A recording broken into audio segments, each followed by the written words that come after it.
Wallahi da ma kai nake nema. Lafiya kake nema na labaran? Me faru? Kuɗi na mana, ko ka manta da kuɗi nan da nake bin ka? To nawa ne kuɗin labaran? Naira 200 ne fa. Yanzu dan Allah ba za ka yafe min kuɗin nan ba? Wallahi ba zan yafe ma ba, kuma sai ka biya ni kuɗi ne yanzu nan. Naji labaran zan biya ka kuɗinka, amma a yanzu bani da kuɗi. Ina ba zai yiwu ba, yanzu kawai yanzu za ka bani kuɗi na. Na ce ma ka yi haƙuri zan biya ka kuɗinka, haba da Allah labaran fi sabilillahi akan naira 200. Ba fa zan hakura ba fa, ba zai yiwu ba. To tun da ba za ka haƙura ba ka ta kai ni ka kwace kuɗinka, ka da kai ni labaran. Haka ka ce? Haka na ce. Haka ka ce? Haka na ce. Haka ka ce?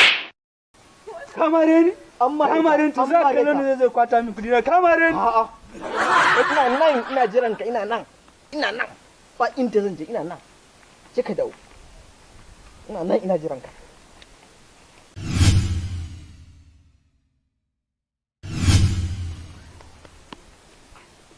Ya malam lafiya kana wani taɓa ni? Lafiya? Ba shi kuɗin sa. To shikenan. Labaran. Shikenan ga kuɗinka. Shikenan ko? To kaga yanzu na biya shi kuɗin shi. Yanzu ba wani ƙato ko doki da zai takura min akan kuɗi. Kai, waye kato? Ni ne ƙato kuma ni doki.